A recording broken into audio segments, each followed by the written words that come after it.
نحن الذين بايعوا محمدا على الجهاد ورحمة الله وبركاته.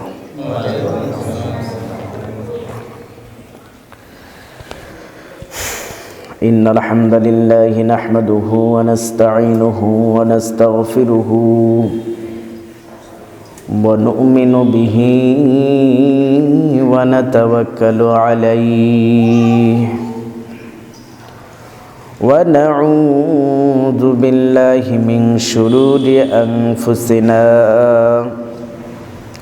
ومن سيئات أعمالنا من يهده الله فلا مضل له ومن يضلله فلا هادي له أفلن تجد له وليا مرشدا ونشهد أن لا إله إلا الله وحده لا شريك له ونشهد أن سيدنا وحبيبنا ومولانا محمدا عبده ورسوله الذي أرسله بالحق بشيرا ونذيرا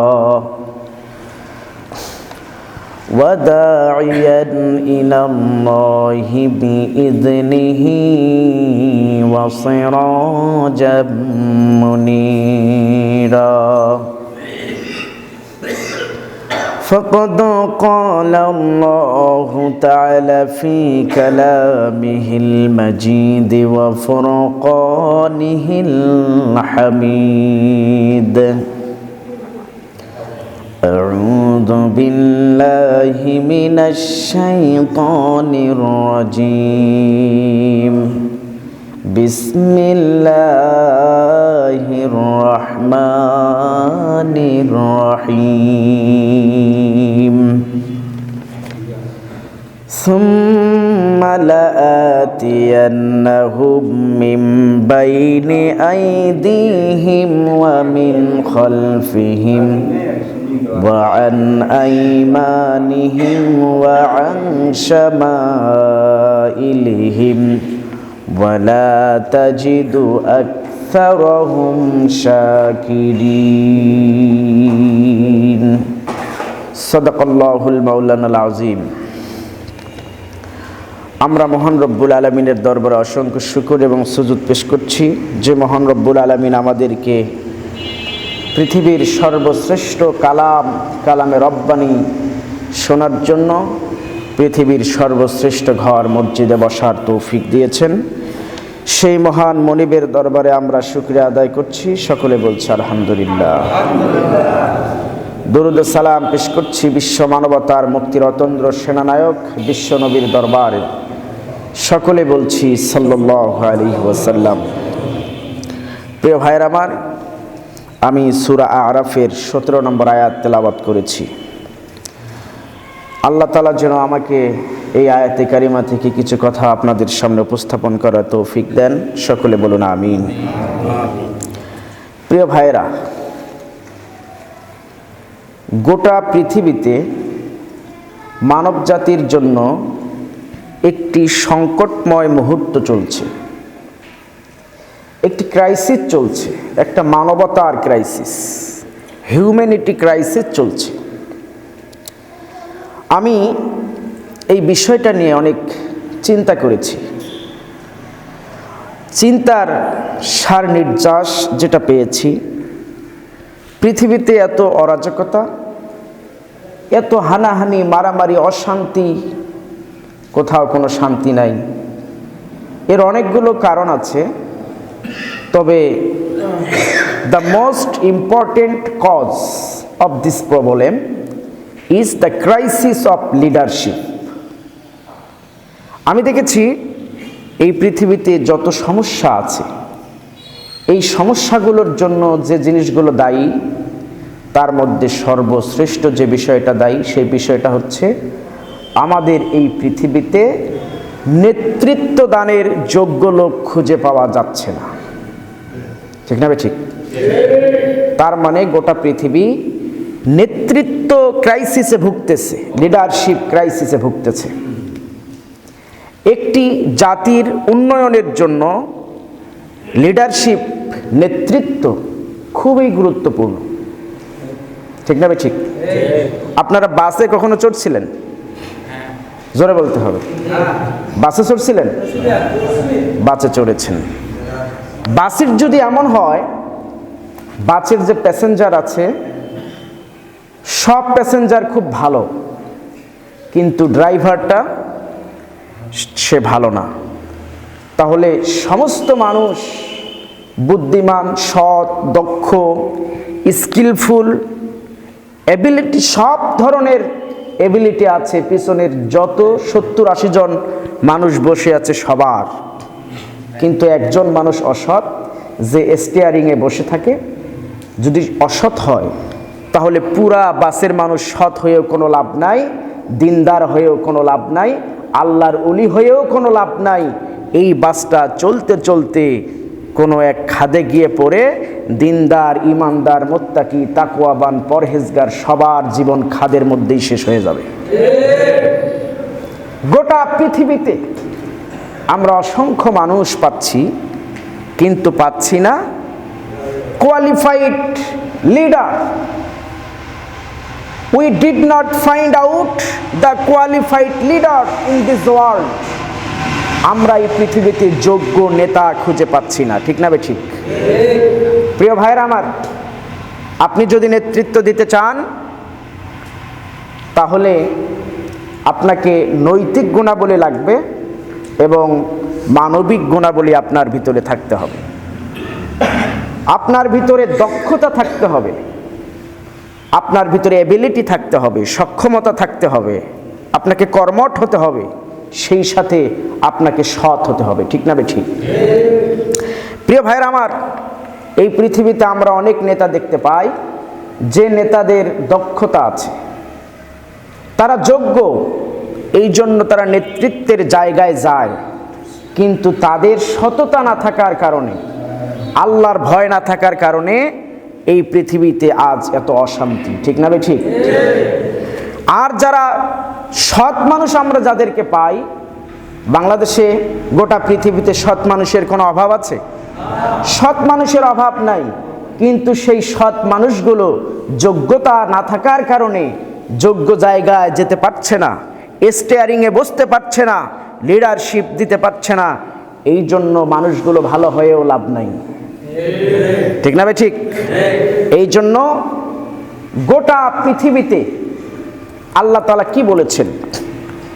আল্লাহ পাক বলেন, হুয়াল্লাযী আরসালা রাসূলাহু বিল হুদা ওয়া দীনিল হাক্কি লিইয়ুযহিরাহু আলাদ-দীনি কুল্লিহি ওয়ালাউ কারিহাল কাফিরুন। আল্লাহ রাব্বুল আলামিন বলেন, হে নবী, আপনাকে আর কোরআনকে আমি এই জন্য পাঠিয়েছি, লিইয়ুযহিরাহু আলাদ-দীনি কুল্লিহি, যাতে পৃথিবীতে যত দিন আছে, যত ধর্ম আছে, যত মতবাদ আছে, যত আদিয়ানে বাতেলা আছে, সব দিন, সব ধর্ম, সব মতবাদকে নিচের মধ্যে রেখে ইসলামকে যেন আপনি উপরে তুলতে পারেন, ইসলামকে যেন পৃথিবীর যোগ্য জায়গায় বসাতে পারেন, ইসলাম যেন পৃথিবীর মধ্যে সবচাইতে পাওয়ারফুল হয়, এই জন্য আমি আপনাকে আর কোরআন পাঠিয়েছি। ইসলাম উপরে থাকবে, ইসলাম বিজয়ী হবে, এই জন্য রসুল পাঠিয়েছেন, নবী পাঠিয়েছেন। কিন্তু আজকে দুর্ভাগ্যজনক হলেও সত্য, পৃথিবীতে কোথাও ইসলাম উপরে নাই। ঠিক না ঠিক? কোথাও ইসলাম উপরে নাই। এই জন্য কারণ কি? কারণ একটাই, we don't have qualified leadership in this world, for that we could not able to drive our country, our world. আমাদের যোগ্য নেতৃত্ব নাই, আমাদের মুসলমানদের মাঝে যোগ্য নেতৃত্ব নাই, এই জন্য গোটা পৃথিবী আজকে পরিচালনা করতে আমরা ব্যর্থ হচ্ছি। এই জন্যই পৃথিবী নামক গ্রহটা একটি খাদের মধ্যে পড়ে যাওয়ার সম্ভাবনা আমরা দেখতে পাচ্ছি। প্রিয় ভাইরা আমার, we have to build up, we have to make the qualified leadership for save our country, for save this world. এই পৃথিবীকে বাঁচানোর জন্য, আমাদের দেশকে বাঁচানোর জন্য নৈতিকতা এবং মানবিকতার সমন্বয়ে যোগ্য নেতৃত্ব তৈরি করা আমাদের জন্য একান্ত অপরিহার্য কর্তব্য। প্রিয় ভাইরা আমার, লিডারশিপ আমরা তৈরি করব কেমনে? শোনেন, এই আয়াত আপনাদের সামনে আমি অনেকবার আলোচনা করেছি, তবে ডিপলি আলোচনা করি নাই। আজকে আমরা একটু ডিপলি আলোচনা করতে চাই। দেখুন, চিন্তা করুন, আজ যখন আমাদের এই পৃথিবী নামক এই বাসটাতে, এই গাড়িটাতে পিছনের সব সিটে যোগ্য, দক্ষ, মানবিক অনেক গুণান্বিত মানুষগুলো বসে আছে, কিন্তু একটা সিট স্টিয়ারিংয়ে বসে আছে অদক্ষ, অযোগ্য লোকগুলো। এই জন্য দেশের মধ্যে অরাজকতা, এই জন্য পৃথিবীতে অরাজকতা। প্রিয় ভাইয়ের আমার, এই জায়গায় লোকগুলো আমরা বসাতে পারি না, এই জন্য শয়তানের মিশন আর ভীষণ আজকে পৃথিবীতে বাস্তবায়িত হতে যাচ্ছে। শয়তান বলেছিল, সুম্মা লাআতিয়ান্নাহুম মিন বাইনি আইদিহিম ওয়া মিন খালফিহিম ওয়া আন আইমানিহিম ওয়া আন শামাইলিহিম ওয়া লা তাজিদু আকসারাহুম শাকিরিন। শয়তান বলেছিল, আল্লাহ, আমি তোমার বান্দাদেরকে পথভ্রষ্ট করবার জন্য ডান দিক সামন থেকে আসবো, পিছন থেকে আসবো, ডান দিক থেকে আসবো, বাম দিক থেকে আসবো, সমস্ত দিক আর বিভাগ থেকে আসবো তোমার বান্দাদেরকে পথভ্রষ্ট করার জন্য। তুমি তোমার বান্দাদের মধ্য থেকে একজনকেও তোমার কৃতজ্ঞ বান্দা হিসেবে খুঁজে পাবে না। কে বলেছিল?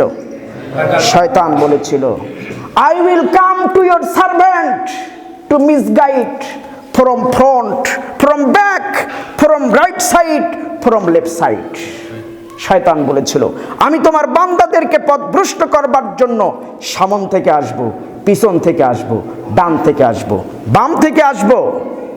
আল্লাহকে বলছে, আল্লাহ, আপনি আপনার ভালো বান্দা দুনিয়ায় খুঁজে পাবেন না। নাউজুবিল্লাহ বলবেন না? শয়তান বলেছিল।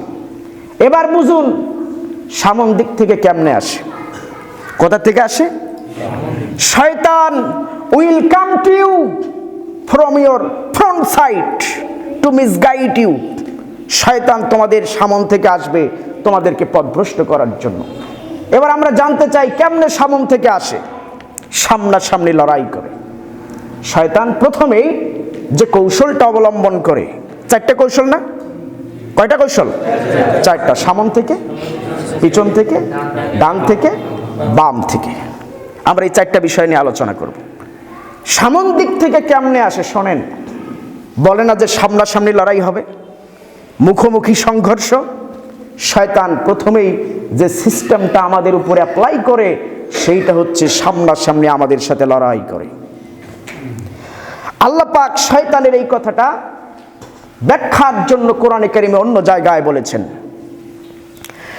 আল্লাযীনা কাফারু ইউকাতিলুনা ফি সাবিলিত তাগুত। শয়তান কয় প্রকার বলেন তো? জানেন না? সূরা নাস পড়েন নাই কেউ? পড়েন নাই? সূরা নাস। শয়তান দুই প্রকার। কয় প্রকার? মিনাল জিন্নাতি ওয়ান নাস। মানুষের মধ্য থেকে শয়তান আর জিনের মধ্য থেকে শয়তান। আপনি শয়তান জীবনও দেখেন নাই, আজকে আপনাকে আমি এমন টিপস দেব, সব সময় আপনি শয়তান দেখতে পাবেন। ইনশাআল্লাহ বলেন। শয়তান আপনার সামন দিয়ে বেড়ায়, আপনি চেনেন না। আজকে আমি এমন টিপস আপনাদেরকে দেব, ইনশাআল্লাহ শয়তানকে আপনি কোরআনের চোখ দিয়ে দেখতে পাবেন।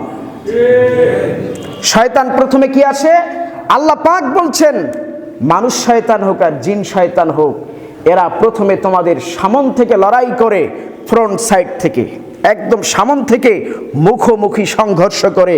আল্লাহ পাক এদের পরিচয় দিলেন, আল্লাযীনা কাফারু ইউকাতিলুনা ফিস সাবিলিত তাগুত। যারা তাগুতের পক্ষ হয়ে মুসলমানদের বিপক্ষে, ইমানদারদের বিপক্ষে লড়াই করে, এরাই হচ্ছে প্রকাশ্য শয়তান। আল্লাহ বলছেন যারা কাফের তারা তাগুতের পক্ষ নিয়ে ইমানদারদের বিপক্ষে সরাসরি সামনের দিক থেকে লড়াই করে। এরা কি শয়তান। এটা জিন শয়তান হতে পারে, মানুষ শয়তানও হতে পারে। প্রিয় ভাইয়ের আমার, দেখুন কেমনে আসে। আমরা বলছিলাম যে আমরা লিডারশিপ ক্রাইসিসে ভুগতেছি। We don't have qualified and sufficient leader in this world. এই দুনিয়ায় আমাদের যোগ্য এবং যথেষ্ট পরিমাণে লিডার নাই, ঠিক না ঠিক? এই সুযোগে তারা তাগুতের পক্ষ অবলম্বন করে মুমিনদের বিপক্ষে লড়াই করে। যারা এই কাজটা করে তারা হচ্ছে শয়তানুম মুবিন, প্রকাশ্য শয়তান। কি শয়তান? প্রকাশ্য শয়তান। ভাইরা আমার, পৃথিবীতে 57টি দেশ মুসলমানদের দেশ। কতটি দেশ? 57টি দেশ মুসলমানদের। 250 কোটি মুসলমান। এদের কোনো সেন্ট্রাল লিডারশিপ নাই, এদের কোনো কেন্দ্রীয় লিডার নাই। আমরা মনে করি সৌদি আরব আমাদের কেন্দ্রীয় লিডার, মনে করি কি না? এই জন্য হজ করতে গিয়ে তাদেরকে টাকা দিয়ে আসি, আমাদের টাকা দিয়ে তারা উন্নত হয়। কিন্তু এই সৌদি আরবের বর্তমান প্রিন্স মোহাম্মদ বিন সালমান গোটা পৃথিবীর মুসলমানদের অভিভাবকত্বের নামে মুসলমানদের উপরে জুলুম নির্যাতন চালিয়ে পৃথিবীর সবচাইতে বড় শত্রু হচ্ছে এই মোহাম্মদ বিন সালমান। প্রিয় ভাইরা আমার, মোহাম্মদ বিন সালমান একজন মুসলমানের চরিত্র হবে রুহামা উবাইনাহুম, তারা হবে মুসলমানদের প্রতি নরম আর কাফিরদের প্রতি হবে কঠোর, ঠিক না ঠিক? কিন্তু মোহাম্মদ বিন সালমান সবসময় পশ্চিমাদের কাছে নতজানু অবস্থা, পশ্চিমাদেরকে মায়ের পেটের ভাই মনে করে, আর মুসলমানদের বিরুদ্ধে সব সময় তার লড়াই আর সংগ্রাম চলেছে। আল্লাহ তাআলা আয়াত যখন আমি পড়ি আর মোহাম্মদ বিন সালমান সৌদি আরবের প্রিন্সের চরিত্র যখন আমি স্টাডি করি, তখন যেন আমার মনে হয় আল্লাহ তাআলা ওই মোহাম্মদ বিন সালমানের কথাগুলোই আজকে কোরআন আল কারীমের ভিতরে বলেছেন, আল্লাযীনা কাফারু ইউকাতিলুনা ফিস সাবিলিত তাগুত। প্রকাশ্য শয়তান তারা যারা বাতিলদের পক্ষ হয়ে, তাগুতের পক্ষ হয়ে, পশ্চিমারদের পক্ষ হয়ে মুসলমানদের বিপক্ষে লড়াই করে। এই মোহাম্মদ বিন সালমান গত কয়েকদিন আগে সৌদি আরবের বুকে তাবলিগ জামাতকে নিষিদ্ধ করার ঘোষণা দিয়েছে। শুধু তাই নয়, একটি নিরীহ সংগঠন দাওয়াতি ময়দানে যারা কাজ করে নিজের টাকা দিয়ে, নিজের পয়সা দিয়ে, একটা নিরীহ সংগঠন, সেই সংগঠনকে তারা সন্ত্রাসী সংগঠন নাম দিয়ে পৃথিবীর মানুষের চোখের মধ্যে সন্ত্রাসের একটা আভা তৈরি করে নিষিদ্ধ করে দিল। তার আগেও সৌদি আরবের বুকে সাইয়্যেদ কুতুব শহীদের বই, হাসান আল বান্নার বই, ইসলামী আন্দোলনের কথা যারাই বলে, ইসলামী রাষ্ট্রের কথা যারাই বলে, ইসলামী হুকুমতের কথা যারাই বলে, তাদের বইগুলো এই মোহাম্মদ বিন সালমান এবং তার প্রেতাত্মাদের নেতৃত্বে নিষিদ্ধ করা হয়েছিল। প্রিয় ভাইয়ের আমার, আমি চিন্তা করলাম ইসলামের নাম নিয়ে, মুসলমানদের নেতৃত্ব দেওয়ার নাম নিয়ে মুসলমানদের এই বইগুলো কেন নিষিদ্ধ করে, আর মুসলমানদের সংগঠন কেন সৌদি আরবে মুসলমানদের পূর্ণ ভূমিতে কেন ইসলামকে নিষিদ্ধ করে? তার কারণ কি? পরে আমি দেখতে পেলাম, যদি সাইয়্যেদ কুতুব শহীদের বইগুলো সৌদি আরবের মানুষেরা পড়তে শুরু করে, যদি হাসান আল বান্নার বইগুলো পড়তে শুরু করে, যদি তাবলিগ জামাতের বাংলাদেশের কওমি অঙ্গনের মুজাহিদ ভাইদের জোশ এবং তাদের যদি প্রভাব প্রতিপত্তি ছড়িয়ে পড়ে, তাহলে পৃথিবীতে অবৈধ রাজতন্ত্র, মোহাম্মদ বিন সালমানের অবৈধ রাজতন্ত্র ধসে পড়বে। তন্ত্র কোনো ইসলামের তন্ত্র নয়। সৌদি আরবে যেটা চলছে, আল্লাহ দিয়েছে খেলাফত, আর সৌদি আরব তৈরি করেছে রাজতন্ত্র। এই রাজতন্ত্র যারা কায়েম করেছে, এরা শয়তানি তন্ত্র কায়েম করেছে, এটা ইসলামের কোনো তন্ত্র নয়। এই মোহাম্মদ বিন সালমান মনে করেছে আমার বাবা যখন মারা যাবে, আমি অযোগ্য হওয়া সত্ত্বেও তার চেয়ার দখল করব। যদি এই তন্ত্র মন্ত্রগুলো ইসলামের কথা যদি মানুষ শুনতে চায়, জিহাদের কথা যদি মানুষের মাঝে ছড়িয়ে পড়ে, মানুষের মাঝে যদি খেলাফতের ধারণা ছড়িয়ে পড়ে, তাহলে আমাদের তাকতে তাউজগুলো তছনছ হয়ে যাবে। এই জন্য এদেরকে আগে ঠেকাও, যেন তারা ইমানদারদের বিপক্ষে কাজ করছে তাগুতের পক্ষ নিয়ে। আপনি দেখবেন মোহাম্মদ বিন সালমান, সে সব সময় আমেরিকার পক্ষে কথা বলে, জো বাইডেনের পক্ষে কথা বলে, বারাক ওবামার গোলামি করেছে, ডোনাল্ড ট্রাম্পের গোলামি করেছে, বুশের গোলামি করেছে, এবার জো বাইডেনের গোলামি করা শুরু করে দিয়েছে। একটা মুসলমানের অভিভাবকত্বের দায়িত্ব নিয়ে যারা বাতিলদের গোলামি করে, তারা কখনো মুসলমানদের অভিভাবক হতে পারে না। প্রিয় ভাইরা আমার, এদেরকে ঠেকাবেন কি করে? আমরা বললাম মানুষ শয়তান আর জিন শয়তান চারটা দিক থেকে আসবে। কয়টা দিক?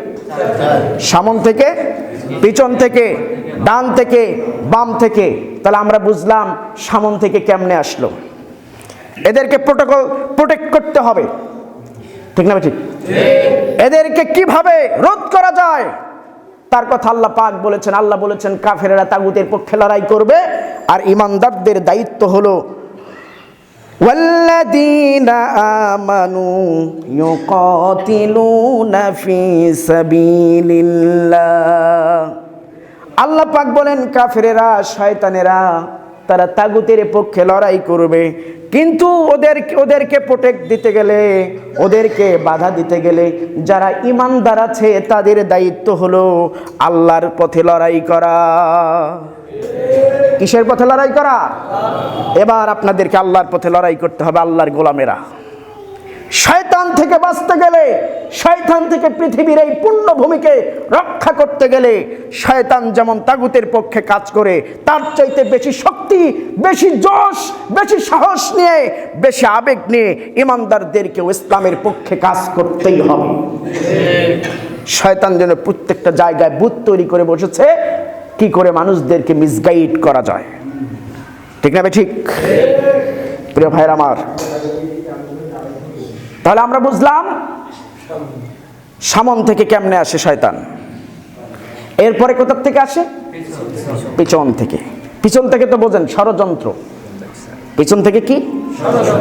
ষড়যন্ত্র করবে। ষড়যন্ত্র কেমনে করে আল্লাহ পাক বলেছেন,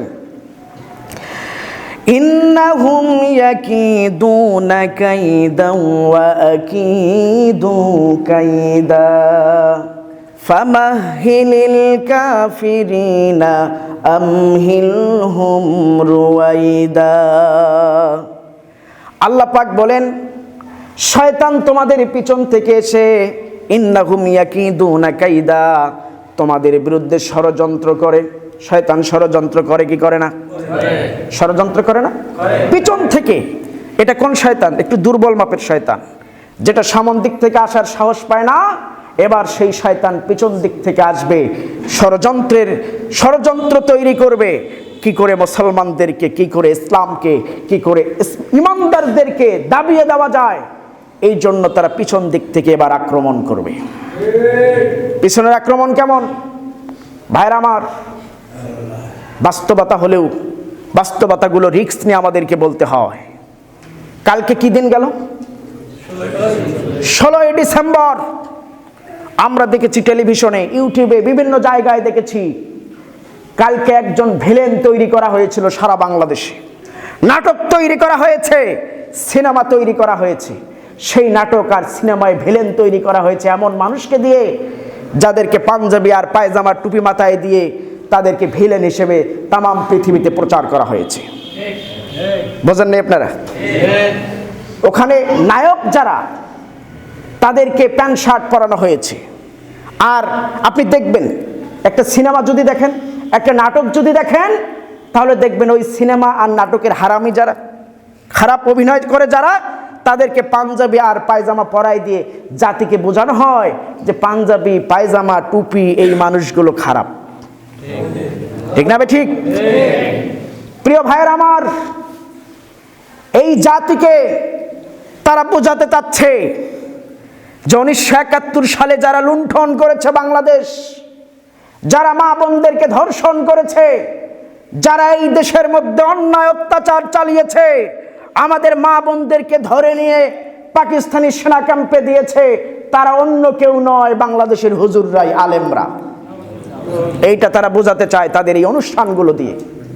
কিন্তু আমি দায়িত্বহীন কণ্ঠে বলতে চাই, 1971 সালে যে দাড়ি, টুপি আর পাঞ্জাবি পরে যারা আমাদের মা বোনদেরকে পাকিস্তানি সেনাবাহিনীর হাতে তুলে দিয়েছে, এরা কেউ ইসলামের পক্ষের শক্তি ছিল না, বরং এরা সমাজের চোর, বাটপার, টাউট। এরাই পাঞ্জাবি পরেছে, টুপি মাথায় দিয়েছে, দাড়ি রেখেছে, রেখে এই কাজগুলো করেছে। প্রিয় ভাইরা আমার, আমরা হুজুরেরা, বাংলাদেশের আলেমরা কেন পাকিস্তানের পক্ষে যাবে? পাকিস্তানের পক্ষে যাওয়ার কোনো প্রয়োজন ছিল না, কারণ সেই সময় ইয়াহিয়া খান, টিক্কা খান, যারা পাকিস্তানের দায়িত্বে ছিল, একটাও ইসলামের পক্ষের শক্তি ছিল না, ওরা ইসলামের বিপক্ষের শক্তি ছিল। সুতরাং ইসলামের পক্ষের শক্তিদের সাথে কোনো হুজুর, কোনো আলেম হাত মিলাতে পারে না, ঠিক না ঠিক? এরা পিছন দিক থেকে ষড়যন্ত্র করতে চায় যে স্বাধীনতা বিরোধী এরাই ছিল। যত হুজুর আছে দুনিয়ায় সব স্বাধীনতা বিরোধী, এইটা আমাদের নতুন প্রজন্মকে তারা বুঝাতে চায়। এটা হচ্ছে তাদের ষড়যন্ত্র, পিছন দিক থেকে আসবে। আল্লাহ পাক বলছেন, ইন্নাহুম ইয়াকিদুনা কাইদাও ওয়া আকিদু কাইদা, ওরা ষড়যন্ত্র করে, এবার আমিও ষড়যন্ত্র করলাম। কে ষড়যন্ত্র করে? ওরা ষড়যন্ত্র করে, আল্লাহ বলে আমিও কৌশল অবলম্বন করলাম। কৌশলটা কি? তোরা বুঝালি যে পাঞ্জাবি আর টুপি থাকলেই সেটা খারাপ, কিন্তু এখন বাংলার জনগণ বুঝতে পেরেছে, ওলামা ইকরামের চরিত্র দেখে তারা বুঝতে পেরেছে তারা খারাপ নয়, বরং তুমি মিথ্যুক। ঠিক না ঠিক? তুমি মিথ্যুক। ওলামা ইকরাম খারাপ নয়, বাংলার জনগণের সামনে ক্রিস্টাল ক্লিয়ার, এটা পরিষ্কার হয়ে গেছে। বাংলার ওলামা ইকরাম তাদের চাইতে সৎ, তাদের চাইতে যোগ্য, তাদের মতো কোয়ালিফাইড, তাদের মতো যোগ্যতা সম্পন্ন মানুষ বাংলাদেশে আর পাওয়া যাচ্ছে না। যারা আলেমদের বিরুদ্ধে কথা বলছো, আলেমদের চরিত্রে কালেমা লিপনের ষড়যন্ত্র করছো, তোরা আর কেউ না, তোরা হচ্ছিস টাউট আর বাটপার। বাংলার জনগণ বুঝে গেছে, ঠিক না ঠিক? এরপরে তারা কি ষড়যন্ত্র করে? ষড়যন্ত্র করে, আমি বলছিলাম যে শয়তান কিভাবে পিছন দিক থেকে আসে, ঠিক না ঠিক? প্রিয় ভাইরা আমার, আল্লাহ পাক বলছেন, إذ يمكر بك الذين كفروا ليثبتوك أو يقتلوك أو يخرجوك يمكرون ويمكر الله والله خير الماكرين। আল্লাহ পাক নবীজিকে বলে, নবীজি, ঈমানদারদের বিরুদ্ধে শয়তান যখন পিছন থেকে আঘাত করবে, ষড়যন্ত্র করবে, ষড়যন্ত্রটা কেমন হতে পারে? আল্লাহ পাক বলেন, তারা ষড়যন্ত্র করবে। প্রথম ষড়যন্ত্র হলো তারা বলবে ঈমানদারদেরকে আগে জেলখানার ভিতরে ভরাও। কিসের ভিতরে ভরাও? একদম অনুবাদ করতেছি ভাই, translate. I am just a translator of the holy Quran. আমি জাস্ট অনুবাদ করে দিচ্ছি, কোরআন শরীফের ভিতরে এই কথাগুলো আছে। আল্লাহ পাক বলছেন যে কাফেরেরা মুসলমানদের বিরুদ্ধে, ঈমানদারদের বিরুদ্ধে প্রথম যে ষড়যন্ত্র করে, এইটা অন্য কোনো ষড়যন্ত্র নয়। প্রথম ষড়যন্ত্র হচ্ছে তাদেরকে জেলের ভিতরে তালাবদ্ধ করে রাখতে চায়। কেন চায়? কেন চায়? ভাইরা আমার, আল্লামা সাইদিকে, মিজানুর রহমান আজহারিকে, আমির হামজাকে, কাজী ইব্রাহিমকে, মামুনুল হককে, খালেদ সাইফুল্লাহকে সহ বাংলাদেশের শীর্ষস্থানীয় আলেমদের মুখে তালা লাগিয়ে দিয়েছে। তার কারণ কি? তার কারণ কি বলবো? আল্লামা সাইদি একটা উদাহরণ দিয়েছিলেন। উদাহরণটা এরকম যে একটা সিংহ, একটা নেকড়ে আর একটা পাতি শিয়াল সারাদিন মিলে শিকার করেছে একটা গরু, একটা হরিণ আর একটা খরগোশ।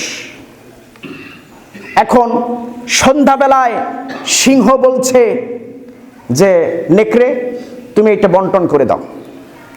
নেকড়ে এবার বন্টন করছে যে মহারাজ আপনি যেহেতু বড় সেহেতু আপনি গরুটা খাবেন, আমি আপনার চাইতে সাইজে একটু ছোট, আমি খাবো হরিণটা, আর শিয়াল যেহেতু ছোট ও খাবে খরগোশটা। যেমনি এই কথা বলেছে সিংহর মেজাজ খারাপ, তোকে এই অসম বন্টন নীতি কে শেখাইছে, একটা থাপ্পড় মারছে, একদম নেকড়ের কাল্লা ছিঁড়ে গেছে। এরপর শিয়ালকে বলছে শিয়াল তুই একটু বন্টন কর। শিয়াল বলছে মহারাজ এই সামান্য জিনিসে ভাগের কি আছে, আপনি গরুটা খাবেন রাত্রে, সকালে খাবেন খরগোশটা, আর দুপুরে খাবেন আপনি হরিণটা। এবার সিংহ বলছে এত সুন্দর বন্টন নীতি তোকে কে শেখালো, আয় আমার বুকে আয়।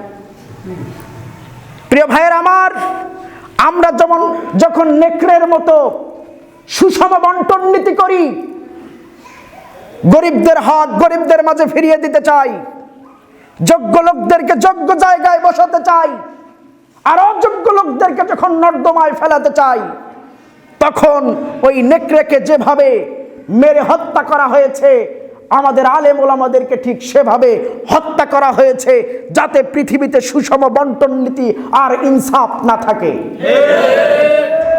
এই জন্যই সাইদি সাহেব, তারপর আমির হামজা, কাজী ইব্রাহিম রেরা জেলখানার ভিতরে এই সুষম বন্টন নীতির কথা বলে আর ইনসাফের কথা বলে নেকড়ের ভাগ্য আর তাদের ভাগ্য একই হয়েছে। আর যারা মাজার পূজারীরা, মাতখালী শায়েকরা, যারা কখন হকের পক্ষে কথা বলে না, শুধু মাজার প্রেম আর সহিহ হাদিসের নাম বলে হাত কোথায় বাঁধতে হবে, জোরে আমিন বলতে হবে না, আস্তে আমিন বলতে হবে, এটা নিয়েই ব্যস্ত। অর্থাৎ শিয়ালের মতো বন্টন যে আলেমরা করলো, তাদেরকে আজকে রাষ্ট্রীয়ভাবে জাতীয় বীরের খেতাব দেওয়া হয়েছে। প্রিয় ভাইরা আমার, এটাই ষড়যন্ত্র। ষড়যন্ত্র কি আপনি বুঝতে পেরেছেন? ষড়যন্ত্র কেন আলেমদেরকে জেলখানার ভিতরে রাখে, আর কেন ফরিদউদ্দিন মাসুদকে জাতীয়ভাবে বাংলাদেশের শ্রেষ্ঠ আলেমদের কাতারে রাখে আমাদের দেশের তাগুতেরা, বুঝতে হবে। প্রিয় ভাইয়ের আমার, পিছন দিক থেকে আসার প্রথম কৌশল বাতিলদের হলো আলেমদের মুখ বন্ধ করার জন্য প্রথম কৌশল যে তাকে জেলখানার ভিতরে ভরা। কিসের ভিতরে? এবার বাতিলদের চিন্তা, আলেমরা যদি জেলখানায় যায় তাহলে বাইরের আলেমের চাইতে জেলখানার আলেমের শক্তি বেশি এবং পাওয়ার বেশি, ঠিক না? ঠিক। আমাদের সাইদিকে জেলখানার ভিতরে ভরিয়ে রেখেছ, একজন সাইদির রেকর্ড করা ক্যাসেট শুনে শুনে বাংলাদেশে হাজার হাজার সাইদি তৈরি হয়েছে। একজন তারেক মনোয়ারকে বাংলাদেশ থেকে বিতাড়িত করেছ, হাজার হাজার তারেক মনোয়ার তার অবিকল কণ্ঠে বাংলাদেশে ওয়াজ করে। একজন মামুনুল হককে বন্দী করে রেখেছ, শত শত মামুনুল হকের ছাত্ররা কোরআনের আওয়াজ নিয়ে দিক হতে দিগন্তে ছড়িয়ে পড়েছে। জেলখানার ভিতরে আলেমদেরকে বন্দী করে রাখবা, একজন আলেম জেলখানার ভিতরে লক্ষ আলেম প্রত্যেকটা মসজিদের মেম্বরে মেম্বরে বসে তাদের কথাগুলো প্রচার করবে। প্রিয় ভাইরা আমার, এদের ষড়যন্ত্র ব্যর্থ, ঠিক না? ঠিক। ষড়যন্ত্রে কুল পাচ্ছে না, জেলখানার ভিতরে রাখছো, তাতে কি হয়েছে? রাখো। এবার জেলখানার পুলিশেরা পর্যন্ত এবার আমাদের দলে আসবে, কি বলেন আপনারা? আগে তো আমরা সাধারণ মানুষকে দাওয়াত দিতাম জেলে নিয়ে যা, এবার জেলখানার পুলিশদেরকে দাওয়াত দেব, কি বলেন আপনারা? আমাদেরকে দমাতে পারবে? এখন যখন দেখলো এটা কাজ হবে না, তখন কি ষড়যন্ত্র? কোরআন থেকে বলছি, তারা ষড়যন্ত্র করলো, আও ইয়াকতুলুকা, এদেরকে হত্যা করো। কি করো? হত্যা করো। হত্যা করার ষড়যন্ত্র করা হলো। মতিউর রহমান নিজামীকে হত্যা করা হলো, মুজাহিদকে হত্যা করা হলো, কাদের মোল্লাকে হত্যা করা হলো, তাদের রক্তের একটা করে ফোঁটা থেকে একটা করে ইসলামী আন্দোলনের সৈনিক গজিয়েছে। দমাতে পারবে না। তাদের রক্তের মধ্যে পিছলে পড়ে তোরা জাহান্নামে পড়ে যাবি। পারবি না, ভয় পাই না। প্রিয় ভাইরা, আমার আগে ভয় লাগে, এখানে আসলে আর ভয় লাগে না। আল্লাহু আকবার বলেন। কারণ আল্লাহ পাক বলেছেন, আল্লাহু ইয়াসিমুকা মিনান নাস। তুমি হক কথা বলে যাও, মাজলুমের পক্ষে কথা বলো, জালিমের বিপক্ষে কথা বলো। আল্লাহ পাক তোমাকে জালিমের হাত থেকে রক্ষা করবে। আল্লাহ তাআলাই আমাকে ওয়াদা দিয়েছে। কাকে ভয় করব? I don't care any person, anybody. I don't have any protocol. Then I am telling the haq. I am trying my level best. আমার কোনো প্রোটোকল নাই, আলেমদের কোনো প্রোটোকল নাই, তবু আমি সর্বোচ্চ হকের কথা বলার চেষ্টা করি এবং করেই যাব। শুনতে ভয় লাগে আপনাদেরকে? প্রিয় ভাইরা আমার, এবার আমরা যখন আলেমদেরকে বন্দি করে আর হচ্ছে না, এবার আলেমদেরকে হত্যা করো। কি করো? এবার যখন দেখলো যে হত্যা করা হবে না, এবার কি করো? হত্যা করে হবে না, এবার কি করো? আও ইউখরিজুক, এদেরকে দেশ থেকে বের করে দাও। কি থেকে বের করে দাও? এদের নাগরিকত্ব বাতিল করো। গোলাম আজমকে নাগরিকত্ব বাতিল করে বাংলার জমিন থেকে উৎখাত করার চেষ্টা করা হয়েছিল। যারা উৎখাত করতে চেয়েছে তারাই বাংলাদেশ থেকে পালিয়ে কানাডায় গিয়েছে, বিভিন্ন জায়গায় গিয়েছে, থাকার জায়গা খুঁজে পায় নাই। প্রিয় ভাইরা আমার, কার নাগরিকত্ব বাতিল করো তুমি জানো? তোমার অভিভাবককে আর আমার অভিভাবককে তুমি জানো? How dare you!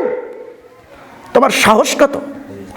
My guardian is my lord Allah. Your guardian is shaitan. Shaitan is very weak. My Lord is the best powerful. He is almighty.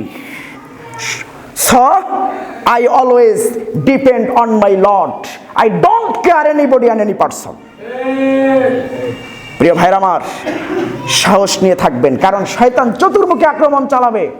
আপনাকেও চতুর্মুখী প্রতিরোধ গড়ে তুলতে হবে। যদি চতুর্মুখী প্রতিরোধ গড়ে তুলতে না পারেন, বাংলাদেশের ভাগ্যাকাশে সাইদি সাহেব বলেছিলেন, বাংলাদেশের ভাগ্যাকাশের উত্তল গগনে কালো মেঘ তিনি দেখতে পাচ্ছেন, ঝড়ের পূর্বাভাস তিনি বলে গিয়েছিলেন। তার ভোগান্তি আজকে আমরা ভুগতেছি।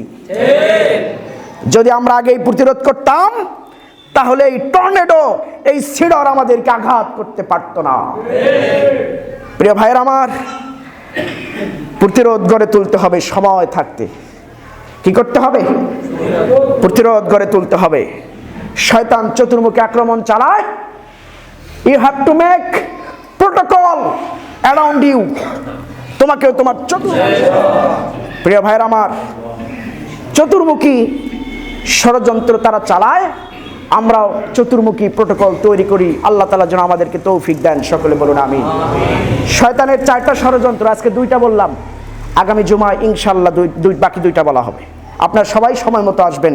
আল্লাহ তাআলা যেন আমাদেরকে বোঝার তৌফিক দেন। সকলে বলুন আমিন। আসসালামু আলাইকুম ওয়া রাহমাতুল্লাহ।